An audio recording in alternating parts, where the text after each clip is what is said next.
né? Tá certo isso? Graças a Deus. Eu acho que sim, tá. Que eu não tô acostumado com essas coisas chiques, não. Amém, graças a Deus. Graças e paz, a paz do Senhor Jesus. Tá bem? Tá bom, então tá. Felicidade enorme de estar aqui de novo. A igreja está linda, maravilhosa. A gente sempre passa aqui e fica viajando no tempo, né? Sempre foi linda essa igreja aqui, mas tá na melhor fase. Vamos dizer assim. E eu fico feliz de ver rostos aqui conhecidos, bem conhecidos, né? E pessoas aqui que agregaram tanto na minha vida aqui. Pastor Roque, meu irmão Arivelto, irmã Thalita, Priscila, o pastor Daniel, o Jefferson e tantas pessoas aqui. Não vou citar todo mundo, senão eu vou ser injusto com alguém aqui. E hoje Deus colocou no meu coração uma palavra, uma mensagem a respeito do conhecimento de Deus. Então eu queria pedir para os irmãos abrir comigo o livro do profeta Oséias. Isso aqui abaixo. Capítulo de número 6.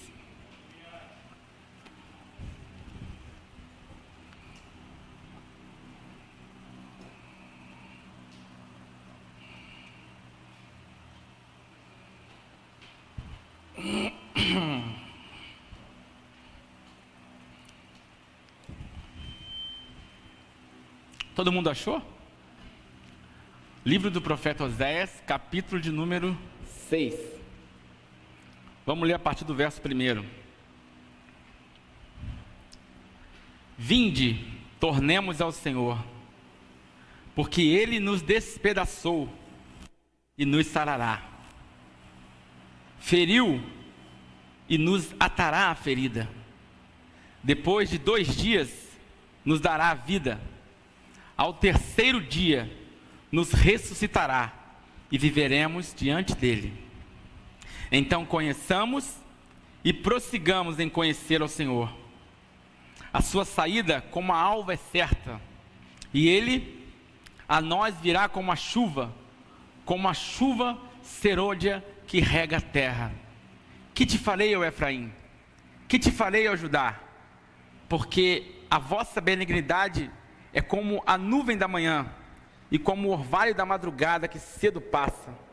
Por isso os abati pelos profetas, pelas palavras da minha boca os matei, e os teus juízos saíram como a luz. Porque eu quero a misericórdia, e não o sacrifício, e o conhecimento de Deus, mais do que holocaustos. Amém? Feche seus olhos, vamos fazer uma oração? Querido Deus, alguém pode desligar esse ventilador aqui? Querido Deus, Criador do céu e da terra, ó Pai, no nome do Senhor Jesus Cristo, eu quero agradecer ao Senhor por essa oportunidade, ó Pai, e por essas pessoas a qual o Senhor permitiu que estivessem aqui. Que essa Tua palavra, ó Pai querido, que não é minha, mas ela vem do coração do Senhor, ela venha penetrar também no solo, ó Pai, dos corações, e venha, Senhor Jesus Cristo, dar frutos, ó Pai querido, frutos em abundância, Senhor, e que essa boa semente encontre também uma boa terra, no nome do Senhor Jesus Cristo. Você pode aplaudir essa palavra em nome do Senhor Jesus? Pode se assentar em nome do Senhor. Eu vim falar um pouco do conhecimento de Deus, que hoje, infelizmente, até dentro das nossas igrejas, ele parece que está muito robusto, parece que está muito em abundância, porém isso não se reveste em relacionamento. É como se você disser que acredita, mas você não acredita. A nação de Israel, uma nação que foi nascida do coração de Deus, numa época em que as nações não conheciam o Senhor, e ele começou todo o processo de uma forma miraculosa, quando ele chamou um homem chamado Abraão, de Ur dos Caldeus, e daquele homem, de um relacionamento, de uma aposta de fé na vida daquele homem, ele criou toda uma nação. E desde o seu início, foi algo miraculoso. Sara é uma mulher estéril, ou seja, não podia gerar filhos. Mesmo assim ela gerou Isaac. Isaac casou-se com Rebeca, que também não podia ter filhos, mas mesmo assim gerou Jacó e Esaú. E Jacó agora casa-se com Lia e Raquel. Muito obrigado. Que também era estéril Raquel, por sua vez, mas Deus abriu a madre de Raquel e agora ela concebeu e teve um filho. O que Deus quer dizer com isso? Será que foi coincidência? Não. Ele quer dar um recado direto, que Ele é o Deus que pode fazer todas as coisas. Isso aqui está muito alinhado com a pregação de Gabriel para a Virgem Maria, quando ele apresenta para ela o seu projeto, e quando ela fica meio que descrente do que está acontecendo, porque é uma mulher que não tinha conhecido o varão. Então o anjo Gabriel dá o testemunho de sua prima Ana, e vem dizer que já é o 6º mês daquela que também era estéril. E ele conclui dizendo, porque para Deus nada é impossível. E agora, antes que tudo acontecesse com esse povo, Deus narrou exatamente, fato por fato, para Abraão. E tudo que Deus narrou para Abraão estava acontecendo. Porém, aquele povo ainda era um povo obstinado, um povo descrente, um povo temeroso, um povo vacilante e um povo que tinha o hábito de recuar. Por quê, pastor? Se nasceram do sonho de Deus, se nasceram de grandes experiências com Deus, por que Deus, assim como Jesus procurando naquela figueira frutos, não via naqueles homens fé? Por que disso? Qual a nossa dificuldade? E aquele povo agora, Oséias capítulo 11, faz um paralelo ali com o povo no Egito, com o que ainda iria acontecer com o Filho de Deus, que foi para o Egito, nos dias da perseguição de Herodes. Ele fala, quando Israel era menino, eu o amei, e do Egito eu chamei meu filho. Olha que coisa linda.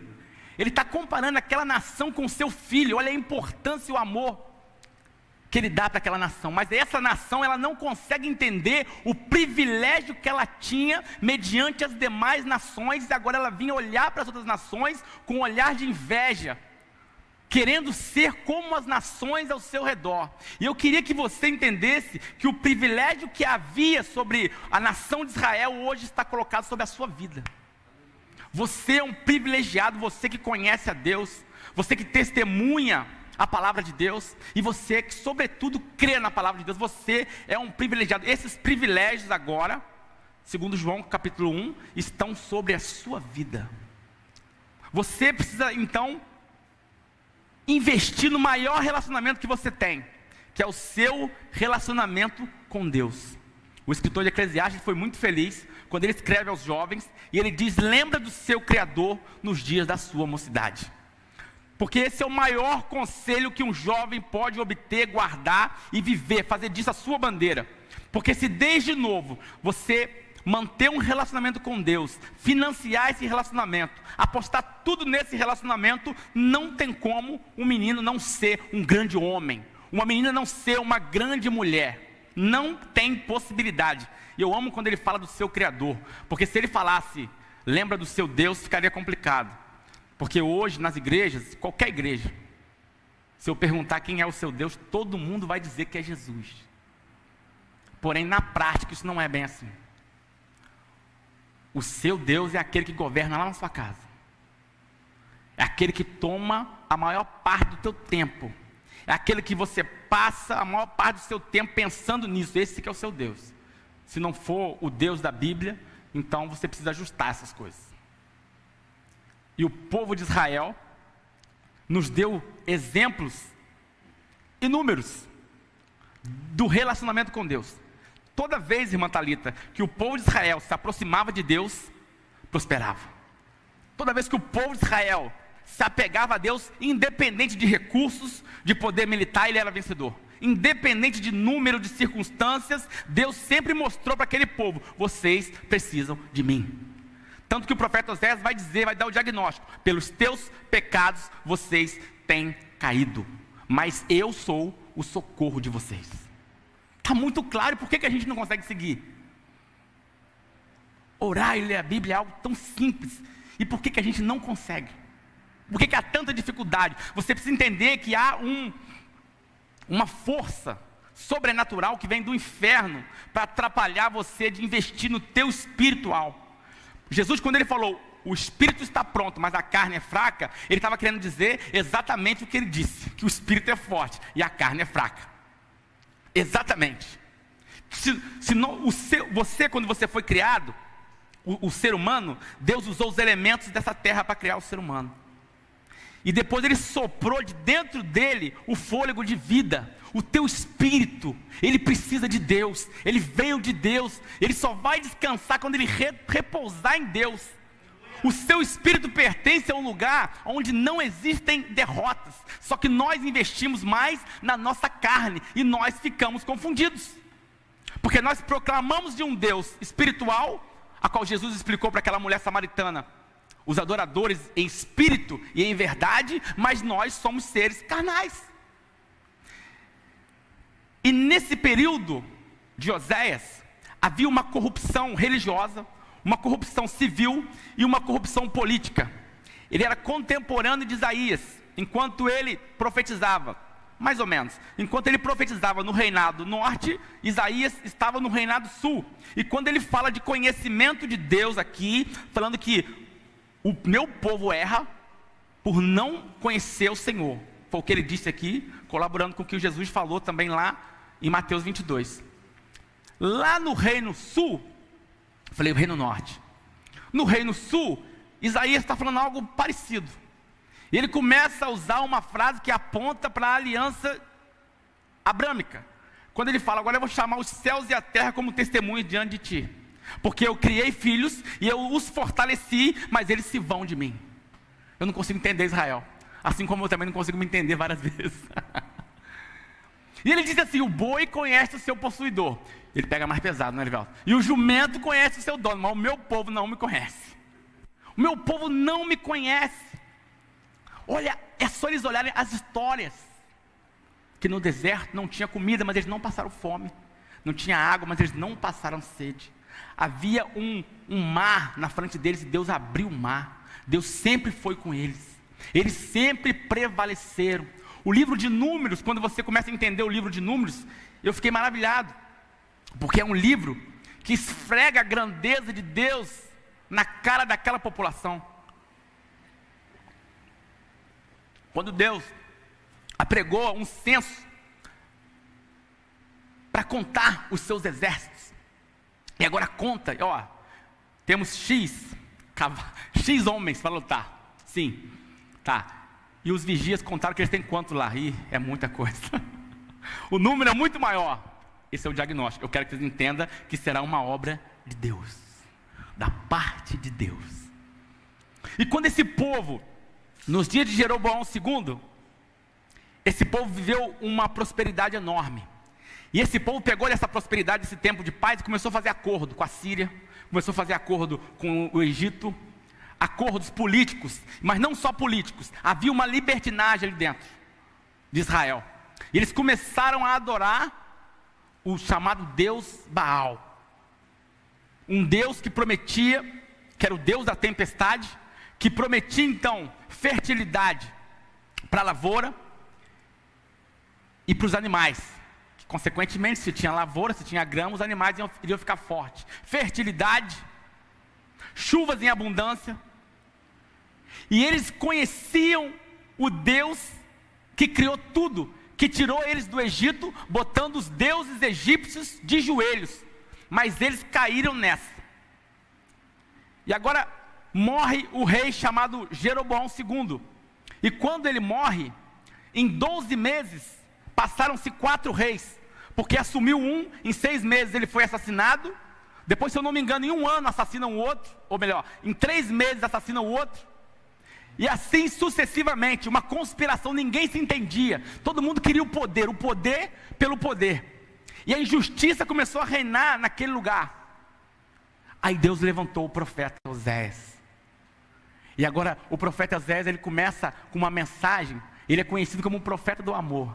Eu acho lindo isso, eu falei, eu quero aprender com Oséias. Porque às vezes eu olho a corrupção que nós vivemos hoje, pastor, e às vezes eu fico meio chateado com os 11 ministros lá, eu falo, gente, mas tanto avião caindo aí, não é possível. Acontece isso com a gente. Porém, eu preciso lembrar que a mensagem a qual Jesus nos deixou é uma mensagem de amor. Quando ele falou para aqueles discípulos: amem uns aos outros como eu amei vocês, eu fico espantado, porque a forma como ele encontrou aqueles homens, e o que aqueles homens retribuíram a ele, e ele dizendo: eu amo vocês, eu preciso aprender desse amor. E esse amor diz muito o que Oséias está pregando aqui, porque quando Oséias começa a pregar uma mensagem dizendo de um amor irremovível, faz uma comparação: o amor de vocês é como uma neblina que logo passa, que quando esquenta, né, vai embora. De manhãzinha parece que, olha que amor, se for como uma neblina mesmo, né, tomou conta de tudo. Mas se esquentar o negócio, né, Roque, vai embora. E agora Deus chama o profeta para uma dura missão. Ele fala: olha, além de eu falar pela sua boca, eu quero falar também através da sua vida. Você toparia, Livelson? É forte, né? Eu vou falar agora pela sua vida. Eu tenho um plano, e você está dentro dele, quer você queira, quer não. E agora ele é convidado a ir num templo pagão e tirar de lá uma prostituta, que havia cultos pagãos à fertilidade, onde havia mulheres que se prostituíam. Essa era a religião deles. Hoje é quase isso também. E agora ele vai e tira uma mulher de lá, chamada Gomer, e se casa com ela. E o povo se espantou. Ele fala: por que esse homem está fazendo isso? Ele tirou uma mulher que era uma escrava sexual e agora levou para a casa dele e deu honras de esposa. Por quê? E a resposta do profeta é: porque o Senhor fez a mesma coisa com vocês. Ele tirou vocês da escravidão do Egito, introduziu vocês numa terra que mana leite e mel, e vocês contaminaram a terra. Aleluia, glória a Deus. Uma mensagem muito forte para aquele povo rebelde. Que povo rebelde! Você pensa que o povo se arrependeu? Não. Eles continuaram com os seus cultos a Baal, no templo pagão, mas eles não deixaram de adorar a Deus não, tá, gente? Esse aqui é o perigo, porque eu posso estar inserido nessa palavra também. Eles não fizeram uma opção, como nos dias de Elias, que Elias falou: vocês têm que fazer uma opção. Vocês precisam parar de achar que vai servir a Deus e vai servir a Baal. Vocês têm que tomar uma decisão. E essa decisão precisa ser tomada também. Ou um ou outro. Porque nós temos o hábito de adorar a Deus, de proclamar a adoração a Deus, que somos filhos de Deus, de cantar isso em nossas canções, de pregar em nossas palavras, mas compactuar com Baal lá fora, com as práticas de Baal, segundo a minha necessidade. Você precisa descobrir quem que é o ídolo na tua casa, quem que é o Deus na tua casa. Porque na maioria dos lares hoje, o Deus que domina lá é aquele que a gente olha no espelho e vê. Nós estamos fazendo daquelas vontades ali. Não é nem a vontade do diabo. O diabo quer que você faça realmente a sua vontade. Por isso que Jesus nos chamou para negar a nossa vontade. E aquilo foi um escândalo. Mas o pecado cega. Que eles não conseguiam ver aquele escândalo do casamento de Oséias com Gomer na vida deles, refletido na vida deles. E eles não tomavam uma decisão entre Deus e entre Baal, e ficavam flutuando entre dois mundos. E esse aqui é o perigo. Esse aqui é o problema. Porque aparentemente parece que está tudo certo, que eu continuo nos meus cultos, eu continuo lá sendo um e aqui sendo o outro. Isso é um perigo, e é o que mais tem nos dias de hoje. E então agora, desse relacionamento, tem um filho, um menino. E Deus chama o profeta e diz: você vai chamar esse menino de Jezreel. Jezreel apontava para um lugar onde nos dias de Jeú, o rei Jeú, aconteceu uma chacina. E ele estava querendo dar um recado claro para aquele povo: juízo está vindo. Tinha a ver com juízo, tinha a ver com sangue, tinha a ver com morte. E todo mundo sabe muito bem, quando entra no pecado, todo mundo está cansado de ouvir a frase: até quem está no mundo. Se você disser ela no mundo, num bar, o salário do pecado é o quê? Até lá eles vão dizer: é a morte. Eles vão saber dizer que é isso. Então Jezreel era um recado direto a eles: juízo. O juízo de Deus está a caminho. E aquilo escandalizou Israel da mesma forma, mas as suas práticas continuavam exatamente as mesmas. Então, aquela mulher voltou a se prostituir, E depois ela voltou novamente para Oséias, o qual aceitou aquela mulher. E aquilo era uma mensagem para aquele povo que acontecia exatamente no seu relacionamento com Deus. Exatamente. O povo ia e vinha, e Deus, com a sua longanimidade, aceitava. E o livro dos Reis fala muito sobre isso. Porque você vai ver no livro dos Reis, sempre Deus levantando um profeta para falar sobre juízo, mas parece que o juízo nunca vem. Mas está falando da longanimidade de Deus, Deus permitindo as coisas acontecer. E permitindo as coisas acontecer. E naqueles dias, aquele rei, ele fez um acordo com a Síria, Edivaldo, achando que tendo um acordo com a Síria, aquilo ia garantir paz para eles. Mas futuramente, se você acompanhar a história, aquilo foi simplesmente a ruína daquela nação. O reino norte acabou, foi dizimado. Não foi levado cativo não, ele ficou extinto mesmo.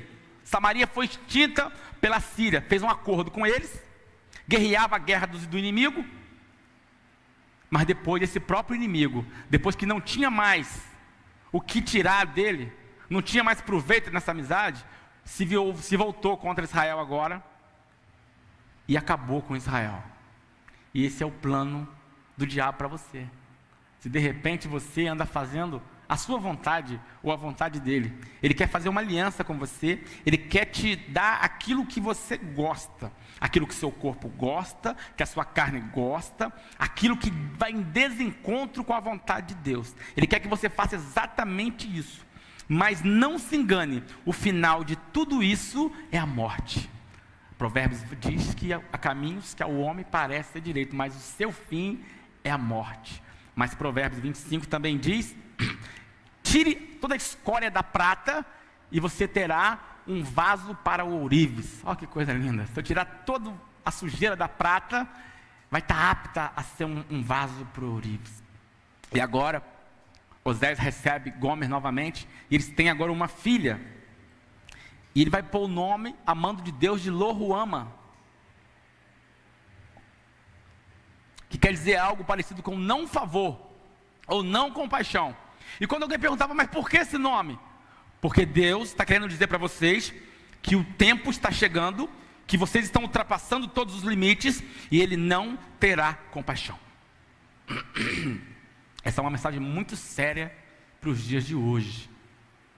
Nós vivemos um período a qual nós nunca vivemos, experiências a qual nós nunca vivemos, nós vamos levar isso para o resto da vida, o que está acontecendo. Só que isso, assim como o sapo, e o sapo na água fervente, parece que já acostumou a gente, não tem mais escândalo nenhum, parou de morrer pessoa, então está tranquilo. Nós temos o hábito de se esquecer muito fácil, por isso que precisa-se de profetas hoje em dia.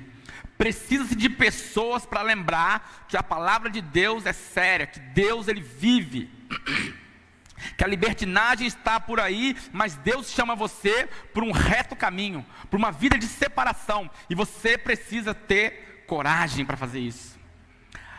Há uma enganação no mundo, Erivelto, que não há satisfação em Deus, que só há satisfação no mundo, que Deus ele não pode satisfazer o ser humano. O ser humano entende, eu preciso tanto de Deus, eu preciso tanto, os jovens sobretudo, eu preciso tanto me endireitar nos caminhos de Deus, mas o meu corpo é muito fraco, eu preciso de satisfação, eu preciso me satisfazer, e só no mundo eu tenho essa satisfação. Isso é uma mentira. No mundo você tem enganação, no mundo você tem pratos rápidos, como Esaú provou, mas algo duradouro, algo eterno, você só vai achar em Deus. Você foi feito para Deus, e a sua alma só vai repousar quando ela estiver junto a Deus. Existem pessoas que têm tudo lá no mundo, já aconteceu isso, experiências comigo, de ir no mundo e logo depois, rapidamente depois, vem aquele vazio da alma, vem aquela consciência, sabe o que é? O seu espírito triste dentro de você. O livro de Isaías diz assim: assim como os céus, olha o que Deus tem para nós, Edivaldo. Ele está dizendo para você ser espiritual, para você investir no seu espírito, que quando você for espiritual, o diabo ele vai te procurar e não vai te achar mais, porque a matéria-prima de negociação dele não vai ter como te alcançar. As ofertas que o diabo tem para você, só consegue penetrar na sua carne, o seu espírito não, o seu espírito está bem guardado. Paulo fala para você pensar nas coisas do alto. Aqueles discípulos, quando o salmista diz, Salmo 34:8, se eu não me engano, ele diz: provai e vede que o Senhor é bom. Como é feliz o homem que nele se refugia. Isso é um convite para você. É para você fazer uma aposta. Faz uma aposta. Se separa, busca Deus, investe no seu relacionamento com Deus, para você ver, investe. A Bíblia está dizendo, tem inúmeros exemplos disso. Você será como uma árvore plantada junto a ribeiro de água, a qual as suas raízes vão ser regadas constantemente, e na sua estação própria, aguarde que na sua estação própria, você vai frutificar. Quando o Salmo 37 diz: deleita-te no Senhor, e Ele te concederá o que deseja o seu coração. É algo difícil, porque o meu coração é perverso. Se eu for pensar executar o que o meu coração quer, vai sair coisas ruins, Erivelto. Nos seus, não sei também como é que vai ser o seu. Tem que ver isso aí. Então, mas eu entendi isso. Eu entendi pegando como exemplo a minha mãe, pastor. Pastor, depois você vê o horário, tá? Não? Assim. Da minha mãe. Vou dar até o exemplo do meu irmão que está aqui de frente comigo mesmo. Então tem uns negócios para falar dele. Quando a gente era novo, mais novo, né, Elivelto? A nossa mãe falava assim: ó, vocês dois, estuda, investe num terreno, porque a porta era só mato. Porque daqui uns dias vai ficar difícil comprar um terreno aqui. Então investe no terreno, que a sua mãe passou apertado, sua mãe morou de favor na casa dos outros. E tudo fala: mãe não sabe de nada. Eu vou investir, mas lá na frente, né, Elivelto? A gente queria sair, a gente queria se divertir. A gente ficava pensando assim, mas quando a gente era pequeno a gente não tinha nada. Agora que a gente tem um dinheirinho da cerâmica, né? Então o que eu vou fazer? Oi? E era barato. Não, nós chegamos a comprar um. Depois, isso aí, não vou nem falar não, porque vai dar problema. Nós chegamos a comprar um de meia. Mas não durou 6 parcelas.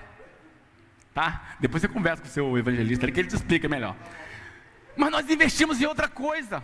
E a mãe, ela olhava para mim e falava: Cristian, você precisa de um terreno. Erivelto, você precisa investir num terreno, porque daqui a pouco isso vai estar valendo ouro, vai ser um dinheiro para vocês, vocês vão ter a casa de vocês, isso vai gerar prosperidade. Não, mãe, não é isso, não. A gente quer agora, a gente quer comprar umas roupas maneiras, porque a gente não é tão bonito, né? Então precisa investir, né? E a gente quer uns perfumes, e a gente quer sair, é isso que a gente quer. O tempo passou. E eu adquiri família, o Erivelto adquiriu família, e aí eu conheci aquilo chamado de aluguel. Fiquei 7 anos pagando aluguel. O pastor chegou a pegar essa empreitada comigo aí. E eu orava a Deus e falava: ô Senhor, tudo que eu precisava agora era um terreno para construir uma casa, um negócio assim. A minha mãe já conhecia o meu coração lá na frente, maduro. Então quando se eu me tivesse prazer na minha mãe, prazer em colaborar com ela está falando: Cristian, você é novo, você ainda não é maduro, você é menino. Escuta quem é maduro, que eu sei o que você precisa, o que vai te favorecer lá na frente, eu sei. Então me escuta. Então se eu escutasse ela, como eu e você precisamos escutar Deus, Ele vai satisfazer os seus desejos lá na frente, e você vai dizer: poxa vida, se você não fizer, se nós tivéssemos obedecido a mãe, né, Elivelto? Tanto aperto, né? De repente nem era o ninho mais que estava ali, já era outro. Mas então deleita-te no Senhor, e Ele concederá o que deseja o teu coração.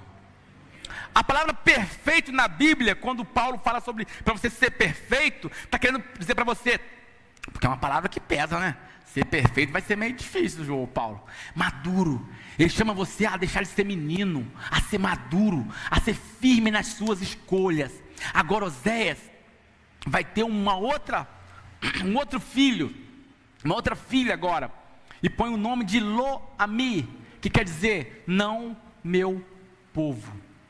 E isso aqui é muito sério. Quando Deus fala: ó, estamos divorciados. E aí? E aí? Porque às vezes ter compromisso com Deus parece ser ruim. Porque, né, lá fora, né, eu quero fazer várias coisas, parece ser ruim ter um compromisso com Deus. Mas todos nós precisamos que Ele tenha um compromisso conosco. E essa é a parte boa. Eu tenho um compromisso com Ele, mas Ele também tem um compromisso comigo. Olha que coisa linda. Quando o livro de Isaías fala assim: não é você que segura a minha mão, não, é eu que seguro firmemente a sua. Você entende o que é isso? A importância disso? Você entende? E agora, depois de ter 3 filhos, aquela mulher sabe o que ela faz? Ela toma uma decisão por Baal. E agora ela volta para o templo. E agora é lindo quando ele usa o profeta para dizer: eu vou encher o seu caminho de espinhos. Quanto mais eu te encho de presentes. Sabe, aquele homem deu muito presente para Gomer. Sabe o que ela fez? Ela pegou os presentes que ele levava para ela no templo, para tentar conquistar ela novamente, e ela sacrificava os seus presentes aos Baalins, aos Baals. Isso é muito triste, gente. E isso Deus faz comigo e com você. Ele dá fôlego todo dia para um homem que vai blasfemar. Ele dá fôlego para um homem e para uma mulher que vai duvidar, que vai seguir caminhos contrários, mesmo sabendo que isso desagrada a Deus. Ele vai te encher os seus dias de vida. Já parou para pensar nisso? Que Ele te presenteia todo dia, mesmo você sabendo da verdade. Quantas vezes nós cometemos coisas terríveis que ninguém ficou sabendo, mas Deus estava lá como testemunha, porque todos nós estamos perante a face de Deus. Então o nosso pecado é lançado à face do Altíssimo, que não suporta o pecado, e nós caminhamos justamente para aquilo que Ele não suporta, Erivelto. Agora aquela mulher ficou lá, e desperdiçando os presentes de Oséias ainda, e Oséias sendo execrado na rua e sendo humilhado, mas ele falou: vocês estão na mesma situação de juízo, no mesmo caminho, o que está acontecendo comigo, vocês têm feito com Deus. Que coisa terrível. Eu preciso fazer uma auto-reflexão. Eu preciso analisar isso. Nos dias de Jesus, quando Jesus veio, houve um escândalo pior ainda. João capítulo 8, quando eles começam a debater dentro do templo, eles não reconhecem Jesus. Ele vai lançar isso como condenação a eles em Lucas 19, quando fala: olha, vai ter um dia, ele chorou pela cidade de Jerusalém, e falou: vai ter um dia que os seus inimigos vão se apoderar de você, vão cercar, vão lançar trincheiras e vão queimar vocês a fogo. Sabe por quê? Porque vocês não reconheceram o tempo da visitação de vocês. Deus veio atrás de vocês, Deus veio renegociar a dívida que vocês têm com Ele. Ele veio oferecer, sabe o que? Perdão, mas vocês que não quiseram. Exatamente isso, vocês. Agora, aquela mulher volta e fica lá, e Oséias espera pacientemente como Deus lhe havia mandado. Mas chega um período que a mulher ficou velha, e a mulher ficou velha, já não serve mais para servir os deuses Baal lá na prostituição. E é assim que o mundo faz com a gente, tá? Ele vai gastar, ele vai te iludir, ele vai fazer você perder o tempo da sua juventude que você deveria ter investido em Deus para conseguir as recompensas de Deus, porque Ele dá recompensa sim, Ele tem uma vida abundante sim. Mentira do diabo que ele não pode tornar você uma vida agradável, uma vida maravilhosa. Os discípulos, quando eles largaram tudo, se é que era alguma coisa, que eles batalhavam a noite toda para tirar um mínimo de sustento, pagar o tributo a Roma e ver se dava para sustentar a família. Mas eles fizeram um acordo, ou melhor, uma decisão, e largaram tudo, Erivelto. E Jesus querendo colocar a eternidade na vida daqueles homens, no coração daqueles homens, e tirar a ansiedade desse mundo, até que Ele conseguiu. Na sua ressurreição Ele conseguiu. E depois que esses homens se tornaram novas criaturas, agora, no livro de Atos, você vai ver que eles viram tanto dinheiro, mas eles viram tanto dinheiro na vida deles, que eles nunca viram na vida. Porém, aquilo não estava mais neles. Você vai ver que eles pregavam e as pessoas vendiam as suas fazendas e jogavam nos pés dos apóstolos. Sabia disso? Mas eles tinham um foco, eles tinham um objetivo, que era o reino dos céus. O dinheiro agora era servo deles. Eles nunca mais foram servo do dinheiro. Deus, Ele tem uma vida abundante para você. Você lembra de Zorobabel? Reconstruindo o templo, falando: mas só tem pedra queimada, está difícil, e não tem recurso. E Deus manda o profeta: você, o problema é dinheiro? Porque eu sou dono do ouro e da prata. O problema não é dinheiro. Ele explicou bem: nem por força e nem por violência, mas pelo meu espírito, diz o Senhor. Agora o tempo passou para Gomer. Ela ficou velha, não serve mais para as práticas. E agora é hora de fazer o quê? Descartar. E agora botaram aquela mulher para vender como uma escrava, viu? Na praça. Que humilhação. Não se engane não, tá? Deus tem um plano lindo na sua vida, mas lindo, lindo, lindo, lindo. Logo mais à frente, ele vai usar um profeta chamado Jeremias, no Reino Sul, para dizer, porque também o juízo estava chegando lá, nas mãos da Babilônia, e ele vai dizer assim, olha, eu sei os planos que eu tenho para vocês, planos para bem e não para mal, para dar o final que vocês mesmos esperam. Está dizendo lá na frente que eu conheço o coração de vocês, o que vocês precisam, a necessidade de vocês. Então, se vocês entrar no meu plano, abrir mão do teu plano e entrar no meu plano, eu sei o que aguarda vocês lá. Porém, eu não quero enganar não, o diabo também tem um plano na vida de cada um aqui, ó. O diabo tem um plano na vida da tua família. Ele não descansa até concretizar esse plano. Você não pode abrir as portas para ele. Você não pode abrir as portas da tua família, da tua casa. Você é homem, sacerdote, você tem uma responsabilidade espiritual sobre a sua família. Ainda que eles não são, você como sacerdote há um poder sobre a sua vida, há uma autoridade sobre a sua vida. Você chegar naquele portão e falar, eu profetizo a obediência ao Senhor, um caminho reto nessa casa, e começar a ensinar a palavra do Senhor para o seu filho, para sua esposa, ainda que ele não escute, perseverem, porque o Espírito Santo ele tem um poder restaurador, ele tem um poder regenerador, ele tem um poder de convencer o meu e o seu coração.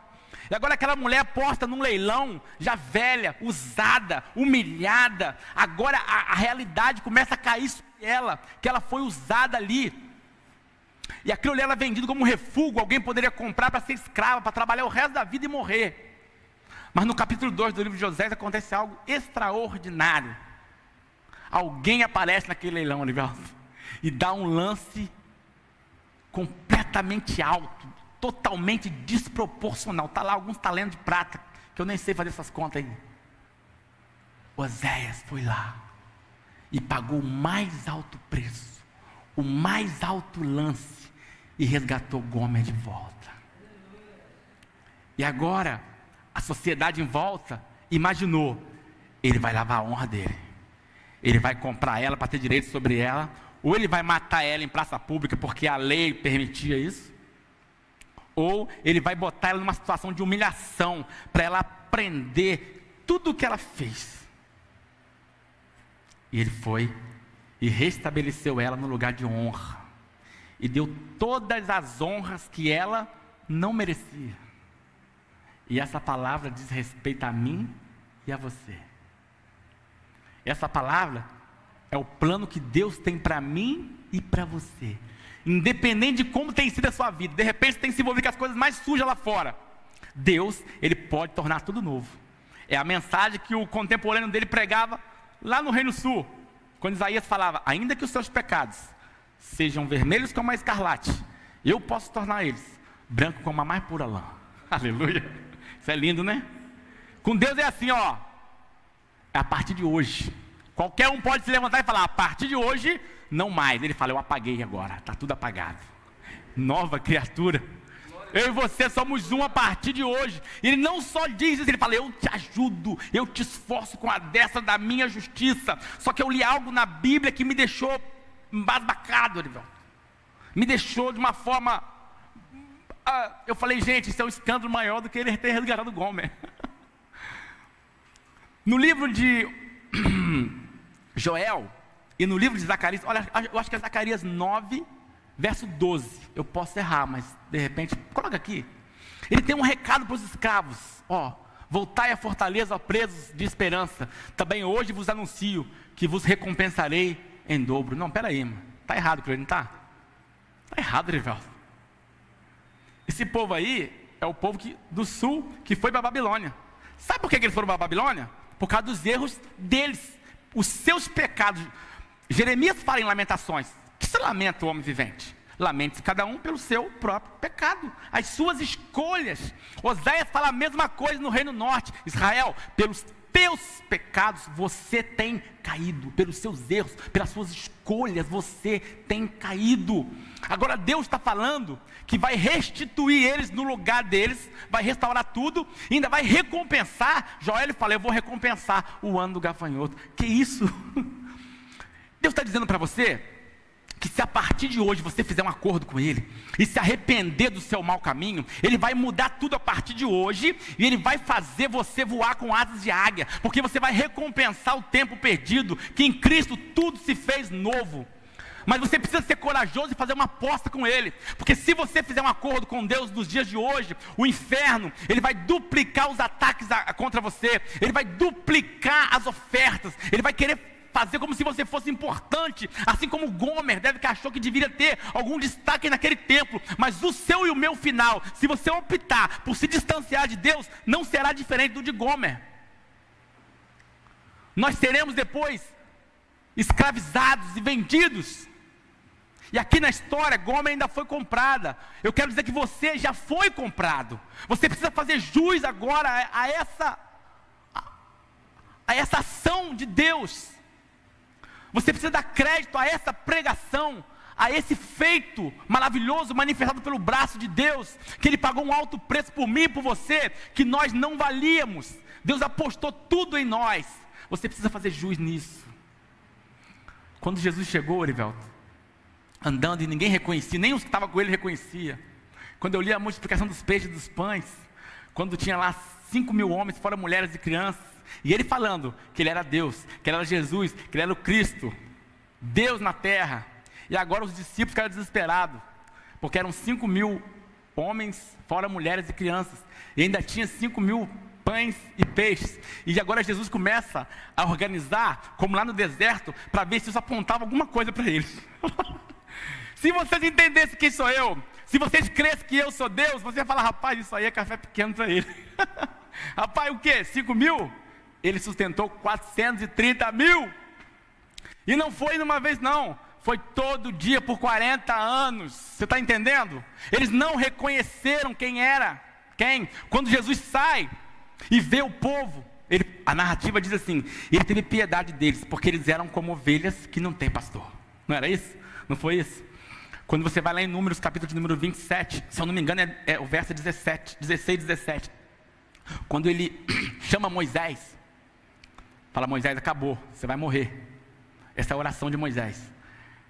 Acabou, você vai chegar até aqui, você vai subir lá no pico, lá você vai ver a terra, mas daqui você não vai passar. E ele fez essa oração linda. Falou: Senhor dos espíritos de toda a carne, põe um homem sobre essa congregação, que entre diante deles e saia diante deles, e os faça entrar e os faça sair, para que essa congregação não seja como um rebanho que não tem um pastor. Aleluia. E agora chega Jesus e pega aquele cenário. Ele quer ser o seu pastor. E se ele for o seu pastor de fato, para que isso seja, você precisa ser ovelha do pasto dele. E você precisa então seguir o seu pastor. Ainda que você ande por vale de sombra da morte, você não precisa temer, porque a sua vara e o seu cajado são a seu favor. Ele vai levar você a pastos verdejantes, é o que ele diz. A promessa diz respeito a isso. Guia-me mansamente a águas tranquilas, a pastos verdejantes. Mas pode ser que no trajeto você passe por vales de sombra de morte, mas você precisa manter os olhos fixos no pastor. Amém? Eu queria entregar a minha oportunidade, mas eu queria fazer uma oração por você antes. Queria que você levantasse. Eu queria saber se você entendeu essa palavra. Queria dizer para você que Deus Ele tem um plano maravilhoso na sua vida. Eu fiz uma coisinha aqui. Deixa eu ver se eu consigo lembrar aqui. Está aqui. A genealogia de... Você conhece, pastor, a genealogia de Adão? Uma mensagenzinha que tem ali na genealogia de Adão? Não, vou tentar achar aqui. Muito rápido. Gênesis, capítulo de número 5. Livro dos Gênesis. Ih, dificuldade, hein? Rapazinha. Eu vou achar. Gênesis... O meu tempo está acabando, gente. Gênesis, capítulo de número 5.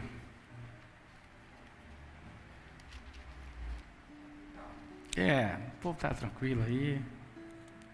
Vamos lá. A genealogia de Adão. Só que tem para encerrar essa mensagem. E Adão viveu...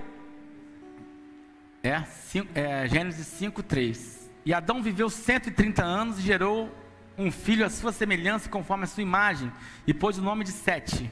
E foram os dias de Adão Depois que gerou Sete, 800 anos. Gerou filhos e filhas, e foram todos os dias de Adão, que Adão viveu, 930 anos. Eu vou pular isso aqui, vou logo pro rascunho que eu fiz aqui, você já conhece aqui, né?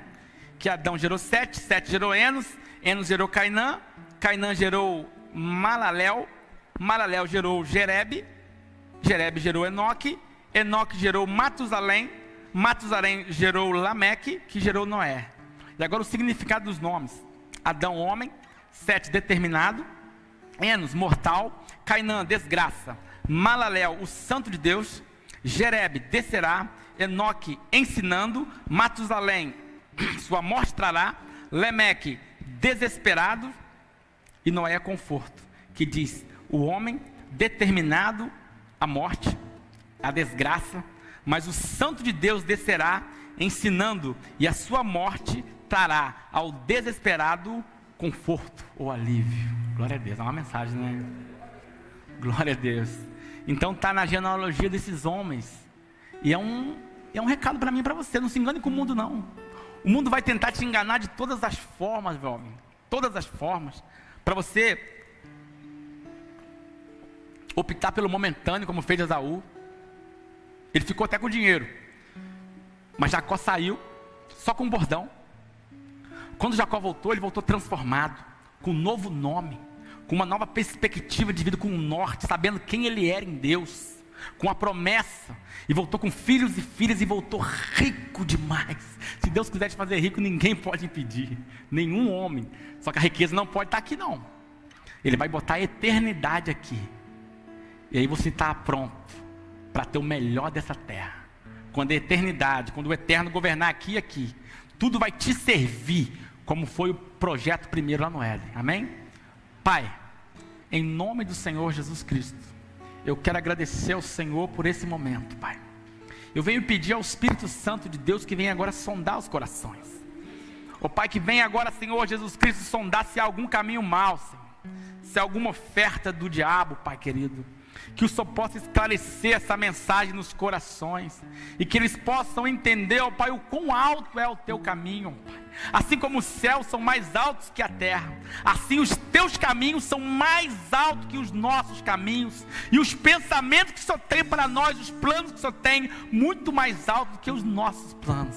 Ó Pai, faz eles entender que não há comparação, ó Pai querido, de andar junto a Ti, de andar, ó Pai querido, junto do pastor, e que eles possam, Senhor, olhar com desprezo para as coisas do mundo, assim como aquela rainha Vasti desprezou, ó Pai querido, o convite do rei para desfilar, Pai querido, que eles venham também recusar os convites, e seja firmado um acordo com o Senhor hoje, um acordo inquebrável, uma nova aliança, ó Pai querido, nos corações, e venha fortalecer cada dia mais essa igreja, ó Pai. Venha encher essa igreja de homens e mulheres dispostos a fazer a diferença na Tua presença, homens e mulheres sedentos da Tua palavra, sedentos de entender, ó Pai querido, de explicar, de convencer, Senhor Jesus Cristo, os seus corações, ó Pai querido, pecaminosos, a obedecer ao Senhor.